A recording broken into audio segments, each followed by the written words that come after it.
I'm going to go back to something you said about in the film, the integration of the quantum and the neurology and that's sort of the biology part. Because we purposely in the film kind of left that vague so that people could put it together for themselves. And they're very interested in the science behind that. How do you see them fitting together? Well, you did a very nice job in fitting them together in one way in the film. And that is both really see both of these disciplines, modern quantum physics and molecular biology, neuroimmunology, they both say that we do create our own realities and that we have a lot of responsibility over the world in which we live, at least the way we experience the world and the way the world behaves towards us. That's a very good connection, actually. That was brilliant. Ultimately, what we'd like to see is what is the physics of consciousness? We can ask that question today. What is consciousness? Where does it come from? What are the origins of consciousness? What are the limits of human potential? We're in a position to actually answer that now, I believe, although there's certainly not consensus yet in the scientific community about that. But with the real cutting-edge knowledge, the discovery of the unified field, the so-called superstring field, we now understand that life is fundamentally one. At the basis of all life's diversity, there is unity. At our basis, you and I are one. And that unity, at the basis of mind and matter, is consciousness, universal consciousness. So with that deep understanding that consciousness isn't created by the brain, it's not purely an outcome of molecular chemical processes in the brain, but is fundamental in nature. It's the very core of nature. We call it the unified field. Now that we have that foundational understanding of what consciousness is, we can solve the mind-body problem. We can see how consciousness percolates up through our physiology to become the consciousness that we experience and see and sensory perception and all of that. So there is a foundation now to really link rigorously neuroscience with quantum physics. That might be really a next step in the development of the movie. You've asked the questions in the first movie. Now we're just on the verge of being able to answer those questions. So you mentioned the unified field. For people who a lot of people are going, well, that sounds nice. It's unified. Everything's one. Could you dive a little more technically into what the unified field is? Progress in our understanding of the universe through physics over the past quarter century has been exploring deeper levels of natural law, from the macroscopic to the microscopic, from the molecular to the atomic to the nuclear to subnuclear levels of nature's functioning, so-called electroweak unified scale, grand unified scale, super unified scale. And what we've discovered at the core basis of the universe, the foundation of the universe, is a single universal field of intelligence, a field which unites gravity with electromagnetism, light, with radioactivity, with the nuclear force, so that all the forces of nature and all the so-called particles of nature, quarks, leptons, protons, neutrons, are now understood to be one. They're all just different ripples on a single ocean of existence. That's called the unified field or superstring field, and it's a mathematical tour de force. But we have realized Einstein's dream. He dedicated half of his life to discovering this unified field, and now in the context of the superstring, that has been achieved. So unified field theories based on the superstring identify a single universal field of intelligence, an ocean of existence, at the basis of everything, mind and matter. And all the so-called particles of the universe, the forces in our universe, everything in the universe are just ripples on that ocean of existence. That's the unified field. And that field is a non-material field. It is ultimately the field of consciousness. And all our separate consciousness, wherever there's consciousness, is merely consciousness by virtue of the fact that my consciousness, your consciousness, are ultimately that. Everything in the universe is really nothing but that. Planets, trees, people, animals, we're all just waves of vibration of this underlying unified superstring field. We are really united at our core. And ultimately the understanding that's emerging will be that there is only one consciousness in this room. And it is you. And it is me. And that is each and every one of us. We individualize our consciousness through the filter of our nervous system. But the consciousness itself, our very inner subjectivity, the self in the big sense, that is universal. And knowing that, knowing it through experience, is called enlightenment, and has been called enlightenment through the ages. It sounds like you're going down through the physical realms, leptons, smaller, and you're saying at the base, it's not solid, it's intelligence. Why do you use the word intelligence? That is a very brilliant question. What you're saying really reflects a bias that all of us share. Everyone who's grown up in the scientific world is used to the concept that we're living in a material universe, an inert universe, a universe of dead matter. And because of that, it's difficult instinctively to grasp that we're not really living in a dead universe, that the universe is overwhelmingly conscious at its basis. See, what we have seen and studied for 300 years of classical physics is what we call billiard ball mechanics, macroscopic physics, classical physics, the physics of billiard balls, cannonballs, and planets. But quantum mechanics, even at the molecular level, let alone atomic, nuclear, subnuclear, in the realm of quantum mechanics, the idea of particle is replaced by the idea of wave function. And what is a wave function? Technically, it's a vector in a linear space. But what's a vector in a linear space? What's it made of? What's the substance of nature? Well, a wave function, a vector in a linear space, is made of the same stuff thoughts are made of. We're really living in a thought universe, a conceptual universe. Quantum mechanics is just the play and display of potentiality. So the point I'm making is the deeper you go in the structure of natural law, the less material, the less inert, the less dead the universe is, the more alive, the more conscious the universe becomes. Then when you get to the foundation of the universe, the unified field or superstring field, it's simply a field of pure being, pure intelligence. Intelligence, because it's the fountainhead of all the laws of nature, all the fundamental forces, all the fundamental particles, all the laws governing life at every level of the universe have their unified source in the unified field. That makes the unified field the most concentrated field of intelligence in nature. Non-material, dynamic, self-aware intelligence. Those are the properties of the unified field. Could you also use the term, because I've read this someplace, some people are saying at the bottom, it's also information. Is that kind of similar, or is that another way to describe the same thing?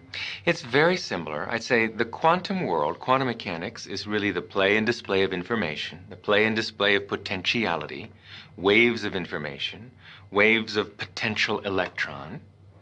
And it's important, the word potential. This isn't the world of electrons, it's the world of potential electrons. But when you have to ask the question, waves of what, really? What is the field that is waving? Is it the ocean? No, it's a universal ocean, an ocean of pure potentiality, an ocean of abstract potential existence. We call it the unified field, or superstring field. And that's what we're made of. So, as you said, the tighter physics have tried to grasp onto physical reality, to understand what it's really made of. What are the core building blocks of life? At the basis of it all, life, the universe, slips through your fingers. And you come up with something that's increasingly abstract to come to the realm of pure abstraction. And that's what the unified field is. It's pure abstract potential, pure abstract being, pure abstract self-aware consciousness, which rises in waves of vibration to give rise to the particles, the people, everything we see in the vast universe. That was great. I got awesome. Goosebumps on that one.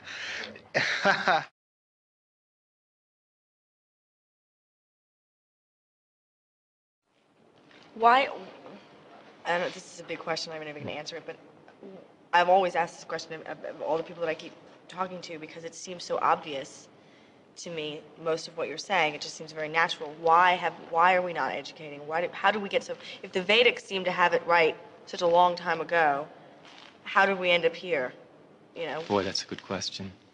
How is knowledge lost? The knowledge of enlightenment can easily be lost. The techniques to experience pure consciousness, unbounded awareness, can easily be lost, not because they're difficult or complicated, but because they're so subtle. Very interesting. In order to transcend, to experience unbounded awareness, consciousness has to settle down completely.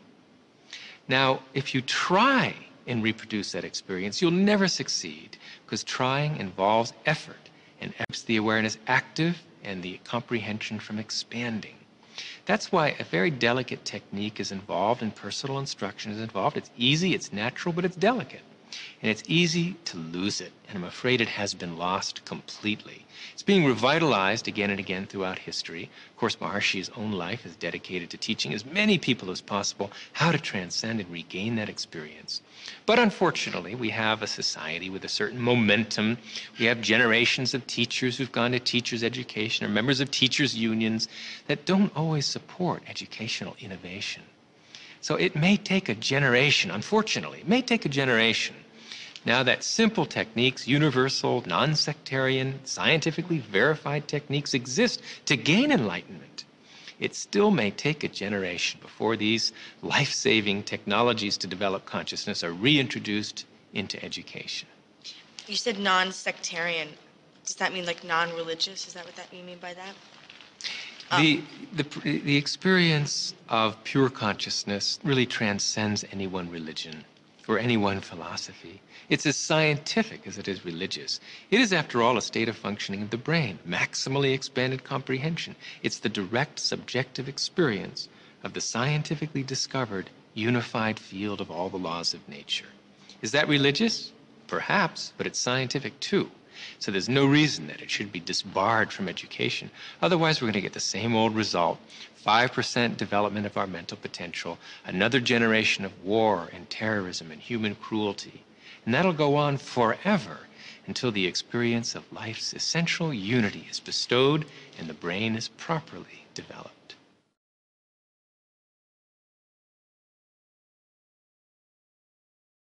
You know, we talked to Jeffrey Satinover and Hameroff, and I think maybe one other physicist said the same thing, that because you talk a lot about the observer, and they sort of said that that whole concept of the observer was a mistake and it's been fixed and it doesn't really mean anything now. What about that? It's true. There's a deeper level of perspective in which the observer does not yet exist, not separate from the observed.